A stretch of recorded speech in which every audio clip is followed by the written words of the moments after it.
नमस्कार दोस्तों, decode exam में आप सभी का स्वागत है। आज की क्लास में हम लोग डिस्कस करेंगे मॉक टेस्ट जो कि आपके यूपीपीसीएस प्रीलिम्स और आरओ एआरओ दोनों परीक्षाओं के लिए बहुत ही महत्वपूर्ण है।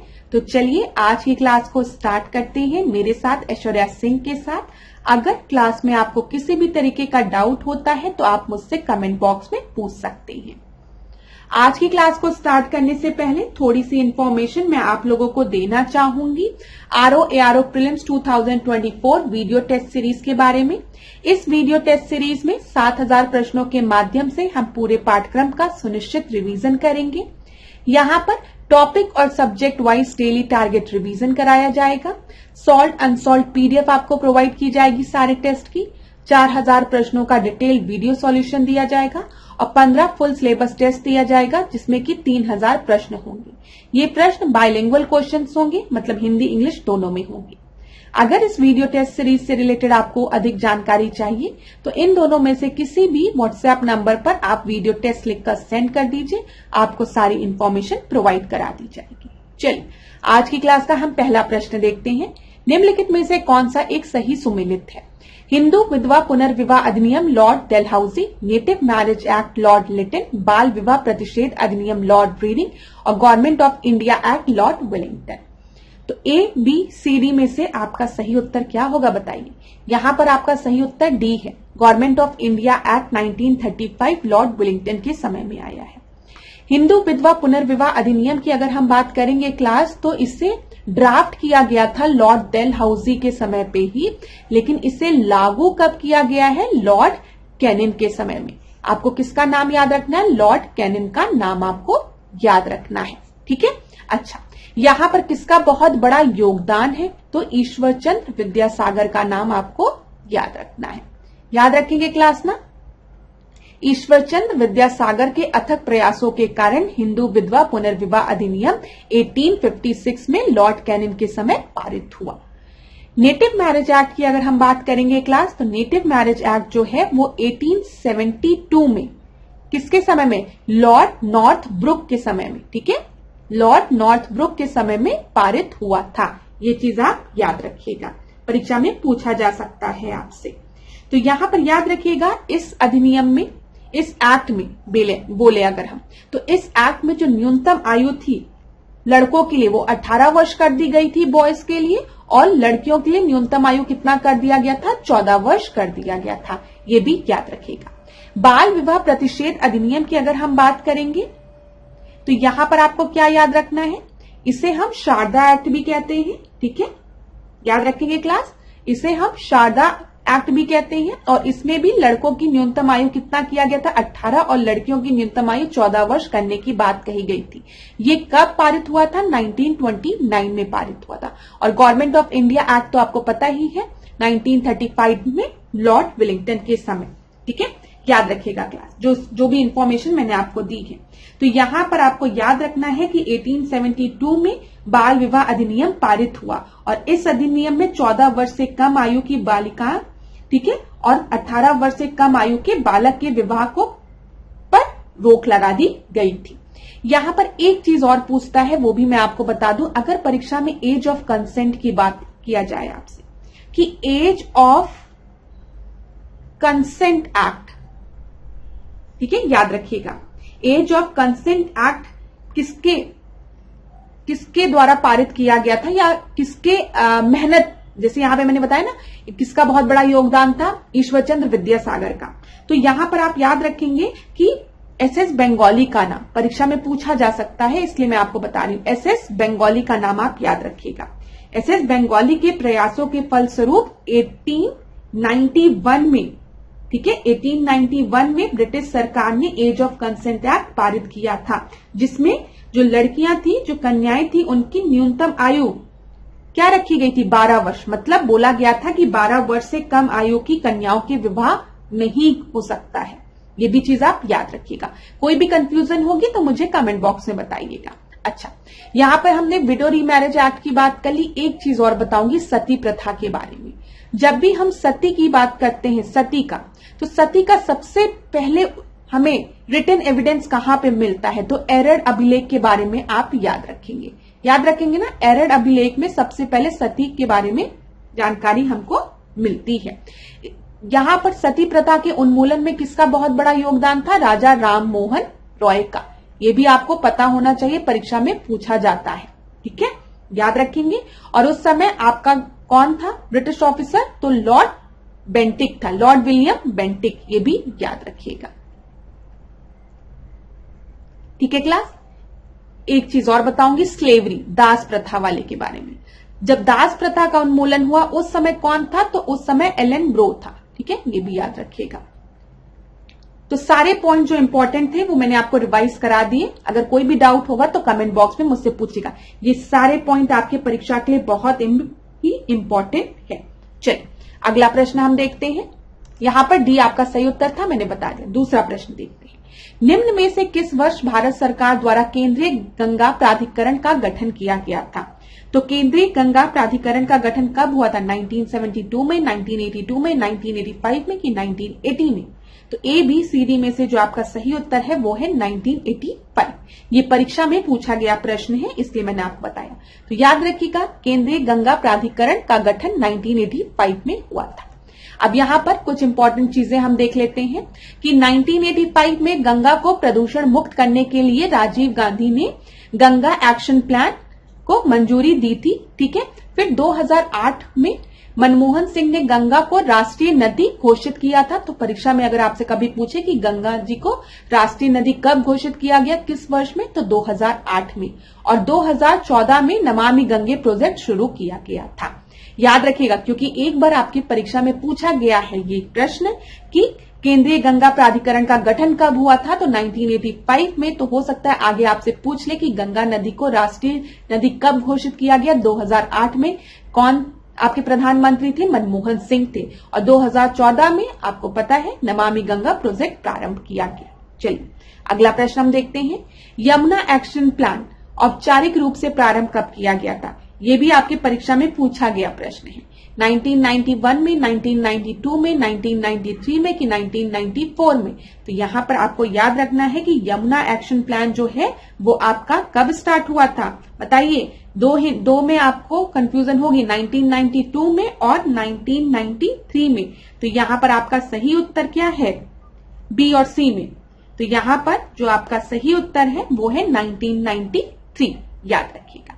अच्छा, यमुना की जब हम बात कर रहे हैं तो यमुना की ट्रिब्यूटरीज आपको पता होना चाहिए और किस सीक्वेंस में ये भी पता होना चाहिए। तो CSBK आप याद रखिए। तो यहां पर C आपका हो गया चंबल, S हो गया सिंध, फिर B हो गया बेतवा और फिर केन। ठीक है, तो ये याद रखिएगा। इधर चंबल है, फिर सिंध है, फिर बेतवा है और केन है। ठीक है, याद रहेगा क्लास, परीक्षा में पूछा जा सकता है। अब चंबल को अगर आप देखेंगे तो चंबल में कौन कौन से यहां पे मिले? बनास, ठीक है, याद रखिएगा, पार्वती, ठीक है, काली सिंध और ये चंबल आपकी में। ये आपके परीक्षा में पूछा जाता है, इसलिए मैंने आपको बता दिया। अरेंज करने को बोला था एक डायरेक्शन से दूसरे डायरेक्शन में, तो इसलिए आपको पता होना चाहिए चंबल है, फिर सिंध है, फिर बेतवा है, फिर केन है और ये सब यमुना की ट्रिब्यूटरी है। फोर्थ प्रश्न को अब हम देखेंगे। चौथा प्रश्न, निम्नलिखित में से कौन सी एजेंडा 21 की सही परिभाषा है? तो बताइए सही परिभाषा क्या है?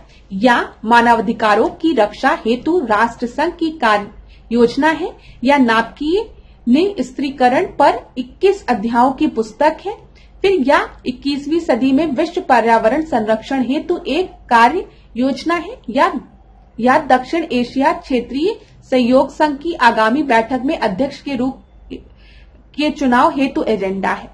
तो एजेंडा 21 जो है वो किस चीज से रिलेटेड है? आप सभी को पता होगा, ये परीक्षा में पूछा गया प्रश्न है। एजेंडा 21 जो है वो आपका एक्शन प्लान है 21st सेंचुरी का। किस चीज के लिए? अपने एनवायरमेंट को प्रोटेक्ट करने के लिए, पर्यावरण संरक्षण के लिए। तो फोर्थ का सी आपका सही उत्तर है। अब देखिए एजेंडा 21 में कितने समझौते थे, ये भी परीक्षा में पूछता है।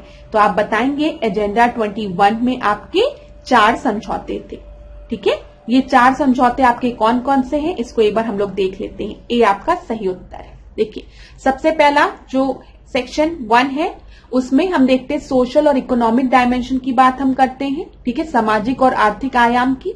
दूसरे में हम विकास के लिए संसाधनों का संरक्षण और प्रबंधन की बात करते हैं, conservation, management of resources for development. Third में हम स्ट्रेटनिंग द रोल ऑफ की ग्रुप्स की बात करते हैं, प्रमुख समूहों की भूमिका को सुदृढ़ करने की बात करते हैं। और चौथे में किस तरीके से कार्यान्वयन करना है, मीन्स ऑफ इम्प्लीमेंटेशन की बात हम करते हैं। तो कभी भी परीक्षा में अगर आपसे पूछेगी एजेंडा 21 क्या है, एजेंडा 21 एक्शन प्लान है, किस चीज के लिए, अपने एनवायरमेंट को प्रोटेक्ट करने के लिए 21st सेंचुरी का, ठीक है, 21st सेंचुरी का एक्शन प्लान है पर्यावरण संरक्षण के लिए। यहां पर हम मेनली 4 धाराओं की बात करते हैं, ठीक है, ये भी आप याद रखेंगे जो कि मैंने आपको बता दिया। अगला प्रश्न, अच्छा अगले प्रश्न के पहले 1-2 पॉइंट और बताऊंगी। यहां पर देखिए क्लास, जब भी आपसे पूछा जाए कि रियो समिट कब हुआ था तो आप क्या बताएंगे, 1992 में हुआ था। रियो समिट जो है उसी को हम अर्थ समिट कहते हैं। अर्थ समिट आपका कहां हुआ था, रियो दी जेनेरियो में हुआ था, इसी वजह से हम इसे रियो समिट भी कहते हैं। इसे और किन किन नामों से जाना जाता है, इन्हें UNCED नाम से भी जानते हैं हम, ठीक है, याद रखिएगा परीक्षा में पूछा जाता है। अच्छा, UNCED का अगर हम फुल फॉर्म देखेंगे तो वो क्या है, United nation conference on environment and development. तो परीक्षा में कभी भी अगर आपसे पूछे UNCED कब ऑर्गेनाइज हुई थी तो आप क्या बताएंगे, 1992 में। इसी को हम रियो समिट कहते हैं, इसी को हम अर्थ समिट भी कहते हैं, रियो कॉन्फ्रेंस भी कहते हैं। इसका फुल फॉर्म क्या है, United nation conference on environment and development. याद रहेगा, ठीक है। अब अर्थ समिट के कुछ आउटकम्स थे, उसमें रियो डिक्लेरेशन था, एजेंडा 21 था, फॉरेस्ट प्रिंसिपल था। तो परीक्षा में अगर आपसे कभी भी पूछेगा कि एजेंडा 21 आपका किस समिट में लाया गया था, ठीक है, किस समिट में इसके बारे में बात की गई थी, तो आप बताएंगे अर्थ समिट में 1992 में एजेंडा 21 आया था। इसमें कुछ कन्वेंशंस भी आपके साइन किए गए थे, UNCBD, ठीक है, UNFCCC और UNCCD। यहां पर एक बायोडायवर्सिटी से रिलेटेड है, एक क्लाइमेट चेंज से। जब हम UNFCCC की बात करते हैं तो United nation conference on climate change की हम बात करते हैं। ये हम डेजर्टिफिकेशन की बात करते हैं, डी क्या है, डेजर्टिफिकेशन है। तो याद रखिएगा इन 3 कन्वेंशन पर भी साइन किया गया था अर्थ समिट में, ठीक है क्लास। चलिए अगला प्रश्न देखते हैं, एग मार्क एक्ट भारत में कब लागू किया गया, तो बताइए 1935 में, 1952 में, 1957 में, 1965 में। एग मार्क की जब भी हम बात करेंगे तो आपको पता है ये एग्रीकल्चरल प्रोडक्ट्स को दिए जाते हैं, कृषि उत्पाद को, ठीक है। और ये आपका प्रभावी कब से हुआ, लागू कब से हुआ, तो 1937 से। याद रखिएगा परीक्षा के लिए इंपॉर्टेंट है। यहां पर आपको एक चीज और याद रखनी है कि एग मार्क एक्ट 1937 जो था उसको अप्रूव किसने किया था, तो directorate of marketing and inspection ने। तो यहां पर देख लीजिए, प्रमाणन की अगर हम बात करेंगे तो निदेशालय विपणन और निरीक्षण, ठीक है, भारत सरकार द्वारा। तो यहाँ पे directorate of marketing and inspection, याद रखिएगा परीक्षा के लिए इंपॉर्टेंट है, पूछा जा सकता है। ये प्रभावी क्षेत्र क्या है, भारत में लागू है, कब से लागू है, 1937 में। एक बार इसमें संशोधन किया गया था 1986 में। कौन से उत्पाद को एग मार्क दिया जाता है यहाँ पर, तो आप क्या बताएंगे, कृषि उत्पाद को, ठीक है। और कानूनी दर्जा क्या है, सलाहकार है। यहां पर जो मेन पॉइंट आपको याद करना है वो ये है कि इसको अप्रूव किसके द्वारा किया जाता है, तो directorate of marketing and inspection द्वारा। और 1937 में ये आपका प्रभावी हुआ था। अगला हम देखते हैं इको मार्क, परीक्षा में पूछा जाता है। इको मार्क में कुछ इस तरीके से घड़ा बना रहता है। यहां पर जो सर्टिफाइंग एजेंसी होती है वो आपकी BIS है, BIS है, ब्यूरो ऑफ इंडियन स्टैंडर्ड। परीक्षा के लिए इंपॉर्टेंट है, ठीक है। इफेक्टिव रीजन क्या है, भारत में लागू है, कब से लागू है, 1991 से। याद रहेगा। फिर यहां पर इनका लीगल स्टेटस क्या है, ये भी एडवाइजरी है। जो इको फ्रेंडली प्रोडक्ट है उनको इको मार्क दिया जाता है, ये याद रखेंगे।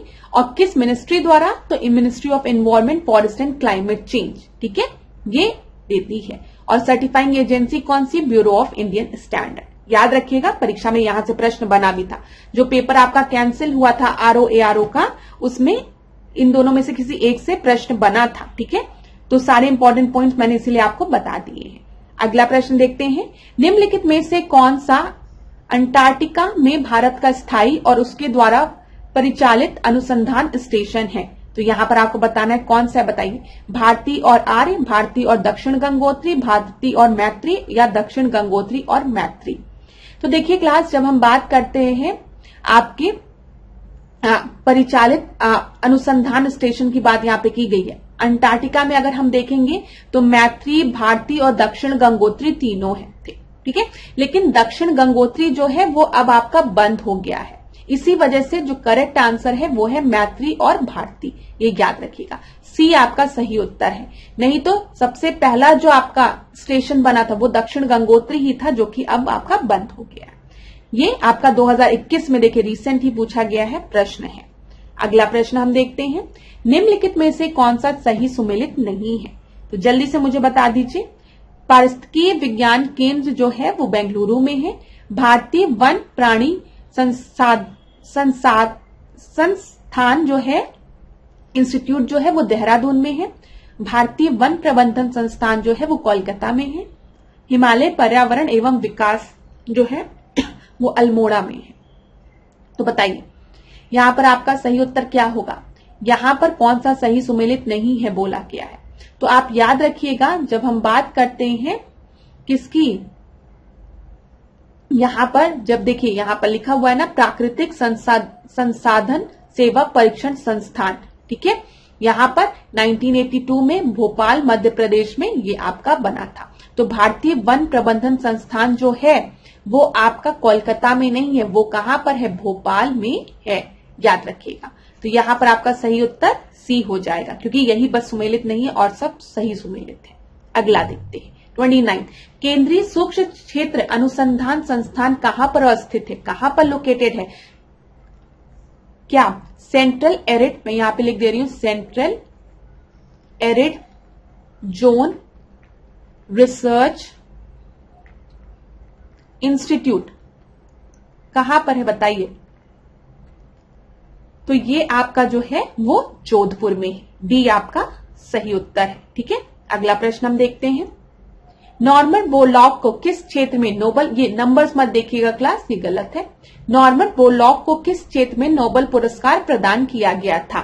तो कृषि में, अर्थव्यवस्था में, औषधि में, या फिर शांति में? ये मैंने आपको बताया, परीक्षा में कई बार पूछा गया है, आपको पता भी होगा। नॉर्मन बोरलॉग को जो नोबेल पुरस्कार था वो शांति में दिया गया था। डी आपका सही उत्तर है। चलिए अगला प्रश्न देखते हैं, ग्लोबल 500 पुरस्कार प्रदान किया जाता है किस लिए? जनसंख्या नियंत्रण के लिए, आतंकवाद के विरुद्ध अभियान के लिए, पर्यावरण प्रतिरक्षा के लिए, मादक पदार्थों के विरुद्ध अभियान के लिए? तो याद रखिएगा ग्लोबल 500 जो है वो पर्यावरण प्रतिरक्षा के लिए दिया जाता है, ठीक है। अगला प्रश्न देखते हैं, यहां पर महत्वपूर्ण दिवस दिए गए हैं और आपको दिनांक दिया गया है और आपको क्या करना है? सुमेलित करना है। तो सुमेलित करिए। विश्व पर्यावरण दिवस की हम बात करेंगे तो कब मनाते हैं? 5 जून को हम मनाते हैं। ओजोन दिवस हम कब मनाते हैं? 16 सितंबर को मनाते हैं। तो डी का आपका थर्ड होगा, 2 जगह दिया गया है। विश्व पर्यावरण दिवस, वर्ल्ड इन्वायरमेंट डे 5 जून को, तो ए का सेकेंड हो जाएगा। ए का सेकेंड यहां पर है, यहां पर है, तो डी आपका सही उत्तर होगा ना। विश्व वानिकी दिवस की अगर हम बात करेंगे तो 21 मार्च को मनाते हैं और विश्व पर्यावास मतलब हैबिटेट दिवस की बात करेंगे तो ये आपका 4 अक्टूबर को मनाया जाता है। सी का 4th हो जाएगा। डी आपका सही उत्तर है। अगला प्रश्न हम देखेंगे क्लास, यहां पर देखिए, निम्न राज्यों में से किसका संबंध महावीर के जीवन से था? तो महावीर के जीवन से किसका संबंध था? मगध, अंग, कौशल, गांधार का। तो बताइए यहां पर हम देखेंगे महावीर का जो संबंध था वो मगध से था, अंग से था, कौशल से था, ठीक है, लेकिन गांधार से नहीं था, याद रखिएगा। तो यहां पर आपका सही उत्तर 1, 2, 3 होगा, तो ए आपका सही उत्तर है। तो यहां पर क्लास हम एक बार व्याख्या देख लेते हैं। व्याख्या क्या दी गई है? महावीर का संबंध मगध, अंग, कौशल व बज्जी, मिथिला, पावापुरी से था, ठीक है। बज्जी राजधानी वैशाली में महावीर का जन्म हुआ था, याद रखिएगा। और अगर हम देखेंगे कि इनको निर्वाण की प्राप्ति कहां हुई थी तो पावापुरी में इनको निर्वाण की प्राप्ति हुई थी, ये भी आप याद रखेंगे, ठीक है क्लास। चलिए अगला प्रश्न हम देखते हैं, नवदान्य आंदोलन किससे संबंधित है? तो नवदान आंदोलन किससे संबंधित है? संपत पाल से, कल्याण सिंह रावत से, वंदना शिवा से, सुंदरलाल बहुगुणा से। तो यहां पर आपका सही उत्तर जो है वो है वंदना शिवा से। ठीक है, याद रखिएगा, सी आपका सही उत्तर है। नवधान्य आंदोलन 1982 में वंदना शिवा द्वारा जैव विविधता संरक्षण एवं जैविक खेती को बढ़ावा देने के लिए शुरू किया गया था। यहाँ पर इनकी एक फेमस पुस्तक भी है, वो है टुमारोज बायोडायवर्सिटी। ठीक है, ये भी याद रखिएगा। टुमारोज बायोडायवर्सिटी किसके द्वारा लिखी गई है? वंदना शिवा द्वारा लिखी गई है। अगला प्रश्न हम देखेंगे, प्रकृति में सबसे मौजूद बल निम्नलिखित में से कौन सा है? तो बताइए, nuclear force, gravitational force, magnetic force या फिर सेंट्रीपिटल फोर्स। तो यहां पर ए बी सी डी में से जो आपका सही उत्तर है वो क्या है? सबसे जो पावरफुल है वो है न्यूक्लियर फोर्स। ठीक है, हम जब भी न्यूक्लियर फोर्स की बात करते हैं यहां पर हम न्यूक्लियर फिजन की बात करते हैं और न्यूक्लियर फ्यूजन की बात करते हैं। ठीक है, फ्यूजन मतलब क्या हो रहा है?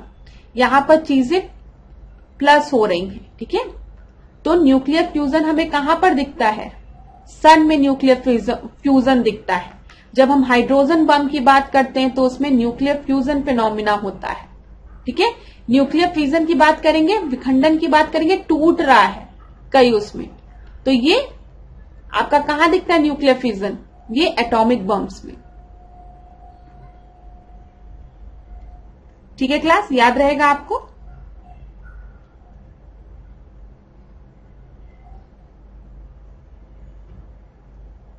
चलिए अगला प्रश्न देखते हैं। निम्नलिखित कथनों पर विचार कीजिए। ताप बढ़ने पर पृष्ठ तनाव बढ़ जाता है, क्रांतिक ताप पर पृष्ठ तनाव शून्य हो जाता है। यहाँ पे क्या बोला गया? टेम्परेचर को जब हम बढ़ाते हैं तो सरफेस टेंशन आपका बढ़ जाता है और सरफेस टेंशन जो है वो 0 हो जाता है ऑन क्रिटिकल हीट। तो सही क्या है?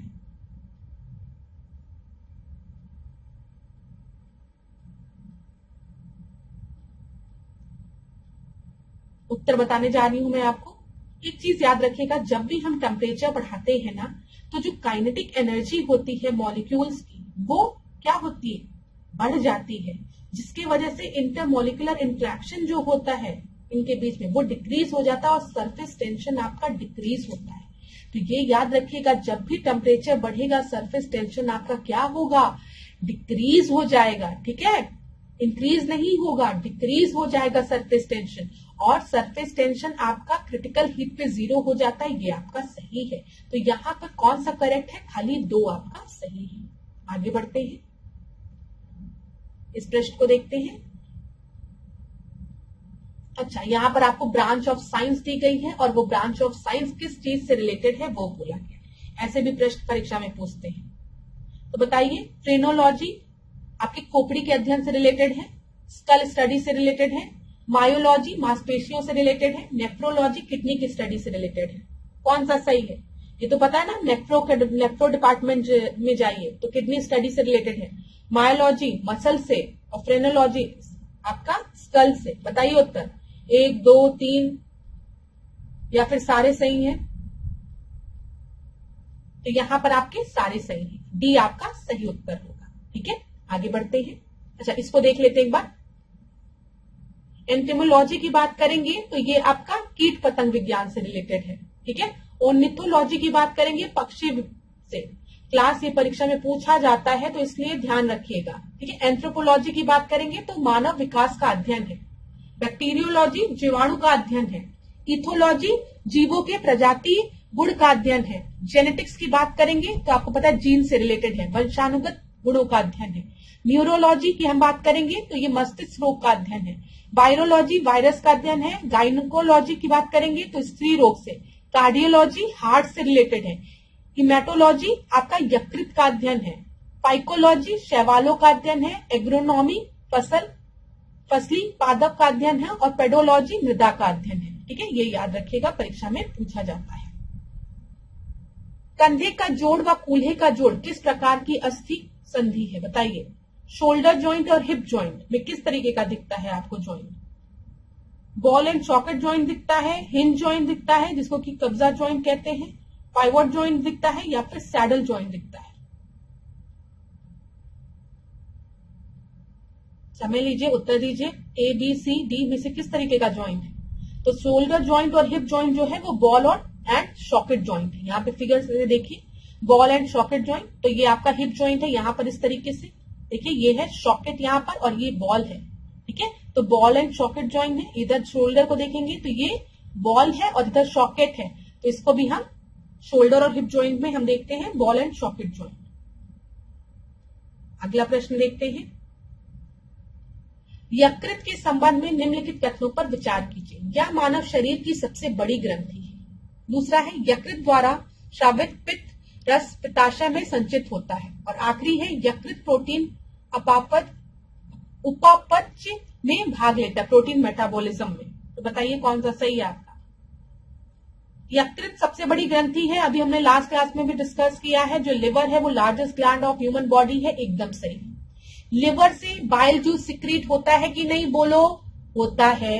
बाइल जूस लिवर से सिक्रीट होने के बाद कहाँ स्टोर होता है? गॉल ब्लैडर में स्टोर होता है। Very good.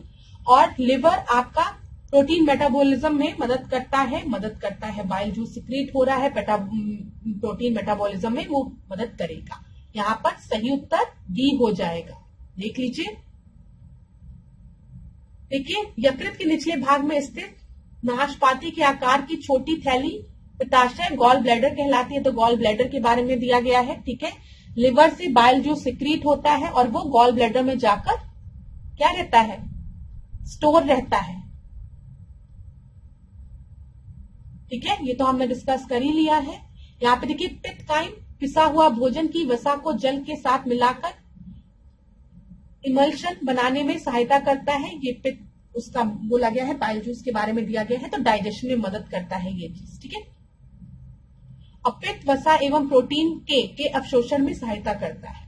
चलिए आगे देखते हैं। अगला प्रश्न देखते हैं। यहाँ पर आपको दिया गया सोडियम 24, कार्बन 14, आयोडाइड 313, ठीक है। तो बताइए, तो आपको पता आयोडीन की जब भी हम बात करते हैं तो वो थायराइड ग्लैंड से रिलेटेड होता है।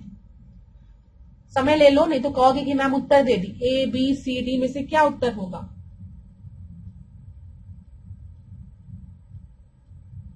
ठीक है, चलो आयोडीन की जब बात करेंगे, यहाँ पे आई मतलब आयोडीन 131 थायराइड ग्लैंड के डिसऑर्डर के लिए एकदम सही है। सोडियम 24 ब्लड क्लॉट के डिटेक्शन के लिए ये भी सही है। कार्बन 14 की बात करेंगे ट्रीटमेंट ऑफ कैंसर नहीं। कार्बन की जब भी हम बात करते हैं कार्बन डेटिंग की, तो ये किसी भी का एज फाइंड आउट करने के लिए ना, कार्बन काल के निर्धारण में इसका प्रयोग किया जाता है। तो यहाँ पर सही उत्तर क्या होगा? 1 और 3, तो बी आपका सही उत्तर हो जाएगा। ऐसा प्रश्न परीक्षा में कई बार पूछा गया है, तो ध्यान रखिएगा। सोडियम 24 का हम रक्त में थक्के का पता लगाने के लिए यूज करते हैं। C14 का कार्बन काल के निर्धारण में। P32 की अगर हम बात करेंगे तो ल्यूकेमिया कैंसर में इसका प्रयोग किया जाता है, ठीक है। I313 आयोडीन की बात की जा रही है, तो थायराइड ग्रंथि का विकार ज्ञात करने के लिए, ठीक है। फेरस 80 की बात की जा रही है यहाँ पर। 59 तो यहाँ पर ये आपके रक्त से रिलेटेड रोग के लिए। कोबाल्ट 60 कैंसर के उपचार के लिए। आर्सेनिक 14 त्वचा संबंधी रोगों के लिए। इसको देख लीजिएगा, क्लास पूछा जाता है परीक्षा में। अगला प्रश्न, मैरीकल्चर का संबंध किससे है? तो ऑप्शन पढ़िए, ए बी सी डी। इससे रिलेटेड है संरक्षण के लिए समुद्री मछलियों के संवर्धन से। दूसरा दिया गया है विशेष समुद्री क्षेत्र में समुद्री मछली की विशेष प्रजाति के संरक्षण से। सी दिया है भोजन के लिए समुद्री मछलियों के संवर्धन से। और आखिरी में दिया गया है विशेष समुद्री क्षेत्र में मछलियों के भोजन हेतु खाद्य पदार्थों प्लवक के संवर्धन से। तो ये जो मैरीकल्चर है वो आपका रिलेटेड है ए बी सी डी किससे? सी से रिलेटेड है, ठीक है। भोजन के लिए समुद्री मछलियों के संवर्धन से, तो सी आपका सही उत्तर है। यहाँ पर कुछ और प्रमुख अध्ययन दिए गए हैं, जैसे आर्बोरिकल्चर की बात करेंगे तो ये वृक्ष उत्पादन व संबंधी विज्ञान है। एपीकल्चर की जब हम बात करते हैं तो वो मधुमक्खी पालन से रिलेटेड है। ओलेरीकल्चर की बात करते हैं तो सब्जियों की व्यापारिक कृषि से रिलेटेड है। टिसिकल्चर मछली पालन से। फ्लोरिकल्चर फूलों की कृषि से।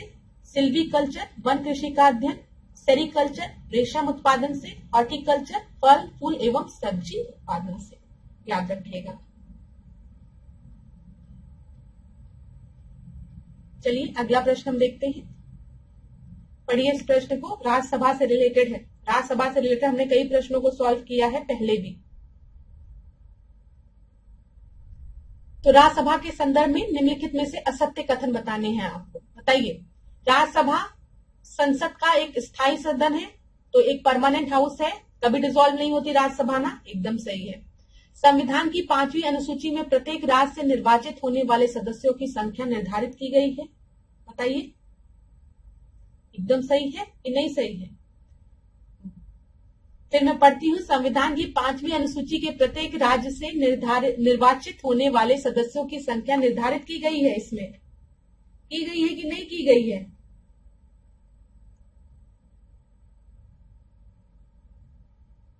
और आखिरी देखिए, राज्यसभा के सदस्यों का कार्यकाल 5 वर्ष का होता है। तो बताइए सही क्या है? पहला तो मैंने बता दिया सही है, 2 और 3 में आपका सही है कि गलत है? तो बहुत अच्छा, आप लोगों को पता है कि राज्यसभा का जो टेन्योर होता है वो 5 साल का नहीं 6 साल का होता है। और मैम यहाँ पर 5th शेड्यूल नहीं, यहाँ पर कौन सा शेड्यूल होगा? जल्दी बताओ, 4th शेड्यूल होगा। ठीक है, 4थी अनुसूची में प्रत्येक राज्य से निर्वाचित होने वाले सदस्यों की संख्या निर्धारित की गई है, 5वें में नहीं। 5वां 6वां तो आपका वो शेड्यूल कास्ट और शेड्यूल ट्राइब वाला हो गया ना, ट्राइबल एरियाज वाला हो गया। तो यहाँ पर आपका सही उत्तर क्या हो जाएगा? असत्य कथन पूछा है तो बी हो जाएगा, 2 और 3। ठीक है, चलिए अगला प्रश्न देखते हैं। केंद्र तथा राज्य संबंधों पर विचार करने के लिए सरकार या आयोग का गठन कब हुआ था? इसमें तो आपको समय नहीं चाहिए ना प्रश्न को सॉल्व करने के लिए। 1970, 1918, 1983 की 1995? तो सरकारिया कमीशन का जो गठन हुआ था, पहले याद रखिएगा सरकारिया कमीशन आपका सेंटर स्टेट रिलेशनशिप से रिलेटेड है और इसका गठन 1983 में हुआ था। सी आपका सही उत्तर है। अगला प्रश्न देखेंगे।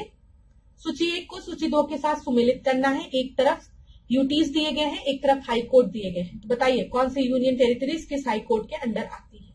लक्षद्वीप, पुडुचेरी, अंडमान निकोबार, दमन दीव। तो लक्षद्वीप आपका किस हाई कोर्ट के अंदर में आता है? 1, 2, 3, 4 बताओ। तो लक्षद्वीप जो है वो आपका आता है केरल में। ठीक है, केरल हाई कोर्ट में। तो ए का 4th 2 जगह दिया गया है, वेरी गुड। तो बी का 3rd यहां से पता चले, पुडुचेरी, चेन्नई। ठीक है, फिर उसके बाद आपका अंडमान निकोबार ये कोलकाता हाई कोर्ट में, दमन दीव ये मुंबई में। तो यहाँ पर सही उत्तर क्या हो जाएगा? डी। डी आपका सही उत्तर है। अच्छा प्रश्न है, इसको ध्यान से देखिएगा। यहाँ पे देख लेते हैं, चंडीगढ़ जो है वो पंजाब और हरियाणा उच्च न्यायालय में, लक्षद्वीप केरल में, पुडुचेरी चेन्नई, अंडमान निकोबार कोलकाता, दमन दीव मुंबई। ठीक है, अगला प्रश्न देखते हैं। नवयुवकों द्वारा 18 वर्ष की आयु पर मताधिकार का प्रथम बार प्रयोग किस आम चुनाव में किया गया था? तो बताइए किस आम चुनाव में किया गया था? सबसे पहले मुझे उत्तर बताइए आप लोग कि किस अमेंडमेंट के थ्रू, किस संविधान संशोधन के थ्रू जो वोटिंग एज थी उसको 21 से घटाकर 18 कर दी गई थी। फिर सुनिए, जो वोटिंग एज थी उसको 21 से घटाकर 18 कर दी गई थी, किस कॉन्स्टिट्यूशनल अमेंडमेंट एक्ट से? तो आप में से ज्यादातर स्टूडेंट्स को पता होगा कि 61st कॉन्स्टिट्यूशनल अमेंडमेंट एक्ट 1989 में इसको किया गया था। ठीक है, तो यहां पर आपका सही उत्तर क्या हो जाएगा? सी सही उत्तर हो जाएगा। चलिए आगे बढ़ते हैं।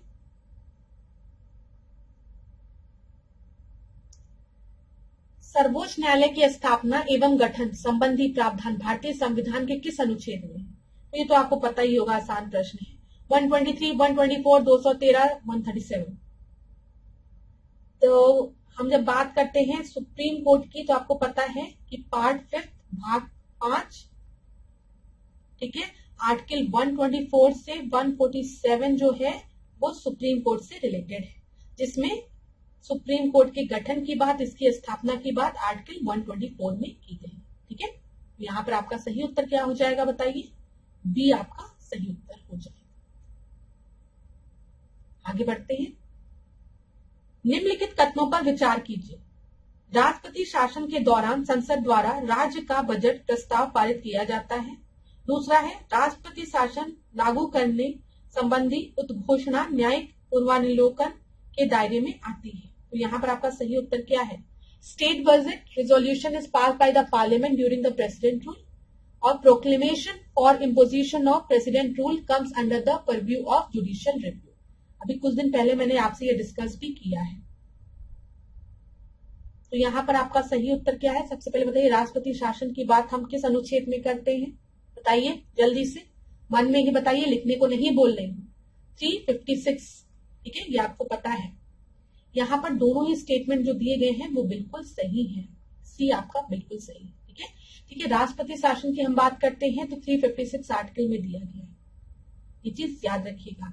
इसके अनुसार यदि राष्ट्रपति को किसी राज्य के राज्यपाल से प्रतिवेदन मिलने पर या समाधान हो जाए कि राज्य का शासन संवैधानिक प्रावधानों के अनुसार नहीं चल सकता है तो वह राज्य में राष्ट्रपति शासन की उद्घोषणा कर सकता है।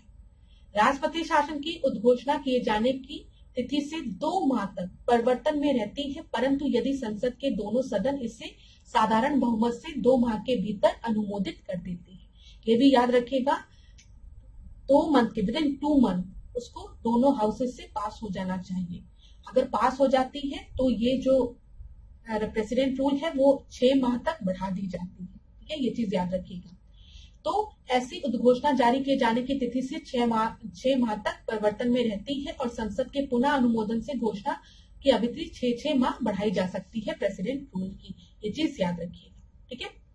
अच्छा, एक चीज उत्तर आप लोग मुझे बताएंगे, बहुत ही अच्छा प्रश्न है, मैं देखती हूँ आप में से कौन स्टूडेंट उसका उत्तर बताएंगे कि 6 महीने तक जो प्रेसिडेंट रूल है, ठीक है, अनुमोदन है, उसको हम बढ़ा सकते हैं, हम ये चीज आपको समझ में आ रही होगी, लेकिन मैक्सिमम कितने समय तक प्रेसिडेंट रूल किसी स्टेट में लग सकता है? बताइए मैक्सिमम, कमेंट बॉक्स में मुझे बताइए। मैक्सिमम की बात हम कर रहे हैं, ये आपको पता है ना कि जब प्रेसिडेंट रूल लगाने की बात की गई तो 2 मंथ के भी अंदर ही उसे दोनों हाउसेस से पास होना चाहिए। अगर दोनों हाउसेस उसको पास कर देते हैं तो 6 मंथ के लिए प्रेसिडेंट रूल लग जाता है, ठीक है। फिर अगर ये पास कर दी जाएंगी दोनों हाउसेस द्वारा तो फिर 6 मंथ के लिए लग जाएगा, फिर 6 मंथ के लिए। लेकिन 6 मंथ करते करते कितने मैक्सिमम पीरियड के लिए ये लगाया जा सकता है? ठीक है, डैश वर्ष से अधिक तक परिवर्तन में नहीं रखा जा सकता है प्रेसिडेंट रूल। बताइएगा मुझे कमेंट बॉक्स में। अगला प्रश्न, निम्नलिखित में से पंचायती राज व्यवस्था से संबंधित कौन सी समिति पहले गठित हुई? ये तो मैंने आप लोग से इतनी बार डिस्कस किया है, बताओ कौन सी है? संथानम कमेटी है, बलवंत राय मेहता कमेटी है, अशोक मेहता कमेटी है या फिर पीके थंगन कमेटी है? तो यहाँ पर उत्तर क्या होगा? यहाँ पे बलवंत राय मेहता कमेटी होगा। और अगर इनमें से सबसे आखिरी की बात करें तो वो कौन सी होगी? लास्ट वाला, पीके थंगन कमेटी, ठीक है, थंगन कमेटी याद रखिएगा। बलवंत राय मेहता कमेटी 1956, ठीक है। चलिए, इसको बहुत सीरियसली इस प्रश्न को पढ़ेगा क्लास, प्रीलिम्स मेंस सबके लिए इंपॉर्टेंट होता है पंचायती राज व्यवस्था, तो एकदम से तैयारी बना के रखिएगा इस टॉपिक के लिए। अगला प्रश्न, सुर सरोवर पक्षी विहार उत्तर प्रदेश के किस जिले में है? किस जिले में है? आगरा में है, बहराइच में है, हरदोई में है या फिर पीलीभीत में है? सुर सरोवर की बात की गई है तो सुर सरोवर जो है नीलेश्वर मेरा तुम्हारा आगरा में, ए आपका सही उत्तर है। यहाँ पर देख लीजिए, सुर सरोवर उत्तर प्रदेश में आगरा में है, नवाबगंज उन्नाव में है, पटना कहाँ पर है? एटा में है, लाख बहोसी कन्नौज में है, बखीरा संत कबीर नगर में है, सुरहाताल बलिया में है, भीमराव अंबेडकर प्रतापगढ़ में है, समसपुर रायबरेली में, सांडी हरदोई में है, समान मैनपुरी में है, विजय सागर महोबा में है, पार्वती अरंगा गोंडा में है, ओखला गाजियाबाद में है। ये भी रट डालना, परीक्षा में रिपीट होता रहता है। आरओ में नहीं तो पीसीएस में पूछेगा, पीसीएस में नहीं तो आरओ में पूछ लेगा, कहीं ना कहीं पूछते हैं। भारत में पहली बार जनसंख्या नीति की घोषणा कब की गई थी? When was the first population policy announced in India? बताइए, 1960 में, 1960 में, 1976 में, 2000 में या 2004 में? यहाँ पर आपका सही उत्तर क्या है? यहाँ पे सही उत्तर बी है, 1976 में। 1976 में देश में पहली बार जनसंख्या नीति की घोषणा की गई थी, याद रखिएगा। अगला प्रश्न हम देखेंगे, बड़ा प्रश्न है तो आप चाहें तो वीडियो को पॉज भी कर सकते हैं। निम्नलिखित में से कौन सा मुखौटा नृत्य का प्रकार है जिसमें पौराणिक कहानियों का वर्णन करने के लिए शक्तिशाली युद्ध संबंधी संचालनों का प्रयोग किया जाता है? 2011 में यूनेस्को में मानवता की अमूर्त सांस्कृतिक विरासत की प्रतिनिधि सूची में भी इसे शामिल किया गया। तो गरबा है, कालबेलिया है, दादरा है या फिर छऊ है? तो यहां पर आपका सही उत्तर क्या है? छऊ है, डी सही उत्तर है। छऊ नृत्य की मेनली 3 शैलियां होती हैं। झारखंड में अगर हम देखेंगे तो सरायकेला छऊ, उड़ीसा में मयूरभंज छऊ और पश्चिम बंगाल में पुरुलिया छऊ।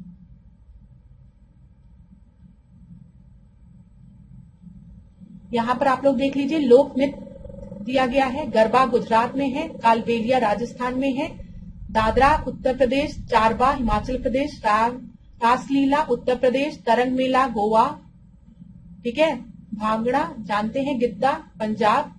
इस पे पढ़ लीजिएगा क्लास। स्क्रीनशॉट लेना हो तो स्क्रीनशॉट ले सकते हैं। चलिए, फूल गोभी में बटनिंग रोग किस तत्व की कमी से होता है, ये प्रश्न देखते हैं। एग्रीकल्चर का प्रश्न है और आरओ में ऐसा प्रश्न पूछा जाता है। तो बताइए, मोलिब्डेनम की, नाइट्रोजन की, बोरॉन की या फिर मैग्नीशियम की कमी से? तो यहां पर आपका एबीसीडी में से जो सही उत्तर है वो है फूल गोभी में बटनिंग रोग जो है वो नाइट्रोजन की कमी से होता है। बी आपका सही उत्तर है। एक बार हम लोग देख लेते हैं।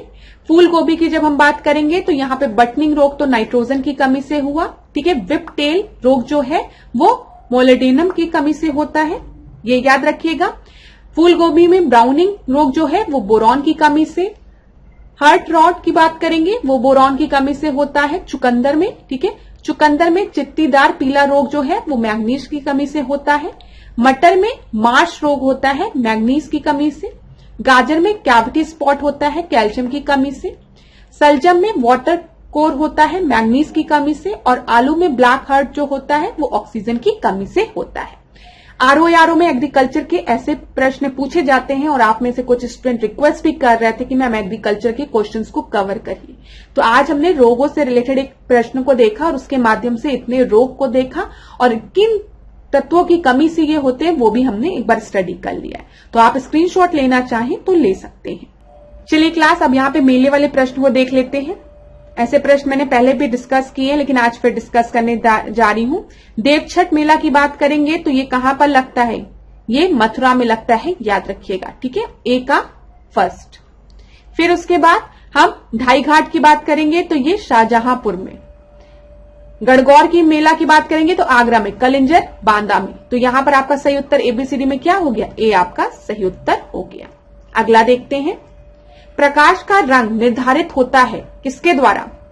एम्पलीट्यूड द्वारा, इंटेंसिटी द्वारा, डार्कनेस द्वारा या फिर वेवलेंथ द्वारा? तो ए बी सी डी में से आपका सही उत्तर क्या होगा? जब हम बात करते कलर ऑफ लाइट तो वो किसके द्वारा आपकी डिटरमाइन होती है? वेवलेंथ द्वारा ना। विबग्योर का सुना होगा आपने, पता है ना ये, ठीक है। तो यहां पर डी आपका सही उत्तर है। अगला देखते हैं। जब बर्फ पिघलती है तब आयतन बढ़ता है, आयतन घटता है, घनत्व घटता है, घनत्व बढ़ता है। तो क्या होता है? जब बर्फ गलती है तो आयतन जो होता है वो कम हो जाता है, वॉल्यूम जो है वो डिक्रीज कर जाता है, ठीक है। जब बर्फ पिघलती है तो वो पानी में कन्वर्ट हो जाता है और बर्फ का घनत्व पानी से कम होता है, याद रखिएगा। तो यहां पर आपका सही उत्तर बी हो गया। साइंस के क्वेश्चन हैं ये सब।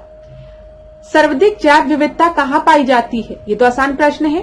पर्णपाती वन में, टैगा वनों में, शीतोष्ण वन में या फिर उष्णकटिबंधीय वन में? मैंने आपको कितनी बार बताया है ये चीज, जब भी हम ग्लोब ड्रॉ करेंगे तो मैक्सिमम डायवर्सिटी आपकी कहां पर होगी? इक्वेटोरियल रीजन पे। यहां पर जो ट्रॉपिकल रीजन आपका है यहां पर मैक्सिमम डायवर्सिटी होगी। और जैसे जैसे हम यहां से पोल की तरफ जाएंगे जो जैव विविधता है वो आपकी घटना शुरू हो जाएगी, ठीक है। तो यहां पर आपका सही उत्तर क्या होगा? डी, ट्रॉपिकल रेन फॉरेस्ट जो कि इक्वेटोरियल रीजन में आपका प्रेजेंट होता है। यहां पर जैव विविधता सबसे ज्यादा होगी। सरदार वल्लभ भाई पटेल कृषि विश्वविद्यालय स्थित है, कहां पर अवस्थित है? बताइए बताइए क्लास। कानपुर में, वाराणसी में, मेरठ में, आगरा में? तो सरदार वल्लभ भाई पटेल कृषि विश्वविद्यालय जो है वो मेरठ में स्थित है। सी आपका सही उत्तर होगा, यूपी स्पेशल का प्रश्न है। अगला देखिए, इसमें इनकरेक्ट बताना है। वृंदावन टेम्पल जो है वो आपका मथुरा में है, जेके टेम्पल आगरा में है, विश्वनाथ मंदिर वाराणसी में है, देवी पाटन कहां पर है, तुलसीपुर में है। तो यहां पर आपका गलत कौन सा है, देवी पाटन आपको पता है तुलसीपुर बलरामपुर में है, विश्वनाथ मंदिर के बारे में भी आपको पता है वाराणसी में है, जेके मंदिर आपका आगरा में नहीं है, कहां है, कानपुर में है, और वृंदावन मंदिर मथुरा में है। तो यहां पर आपका सही उत्तर क्या हो जाएगा, बी आपका सही उत्तर हो जाएगा। तो चलिए क्लास, अब आज के सेशन को यहीं पे एंड करेंगे। अगर आज की क्लास में आपको किसी भी तरीके का डाउट हुआ तो आप कमेंट बॉक्स में पूछ सकते हैं। टेस्ट में हम कुछ इजी प्रश्नों को भी रख रहे हैं, कुछ डिफिकल्ट प्रश्नों को भी रख रहे हैं, और कुछ पास्ट ईयर्स के क्वेश्चंस को भी रख रहे हैं। ठीक है, जो टॉपिक बहुत इंपॉर्टेंट है वो 2-3 बार रिवाइज करने के लिए मैं रिपीट करवाती हूं उसको, ताकि आपको याद हो जाए चीजें और गलत बिल्कुल भी ना हो। ठीक है, तो उसको बार बार रिवाइज जरूर करिए जो चीज आपको बताया जा रहा है। और कोई भी डाउट होगा तो आप कमेंट बॉक्स में मुझसे पूछेंगे। नेक्स्ट क्लास में हम लोग और प्रश्नों को डिस्कस करेंगे, नंबर ऑफ क्वेश्चंस को हम बढ़ाएंगे समय के साथ। ठीक है, तब तक आप लोग खूब पढ़िए, खूब आगे बढ़िए, अपने पे विश्वास रखिए, आप लोग जरूर सफल होंगे। सबसे पहले अपने पे विश्वास रखिए, अपने माता पिता के, अपने गुरुजनों के आशीर्वाद पर विश्वास रखिए, ईश्वर पर विश्वास रखिए, आप जरूर सफल होंगे। बिल्कुल भी हताश होने की जरूरत नहीं है। क्लास कोई भी डाउट होता है तो आप कमेंट बॉक्स में पूछ सकते हैं। Thank you so much class, आशा करती हूँ आपका दिन अच्छा जाए, आप लोग खूब पढ़े, खूब आगे बढ़े, आपका स्वास्थ्य अच्छा रहे और पढ़ाई अच्छे से करें। धन्यवाद। इसी तरीके से मेरे साथ ऐश्वर्या सिंह के साथ टिकोड एग्जाम के साथ बने रहिए क्लास। Thank you.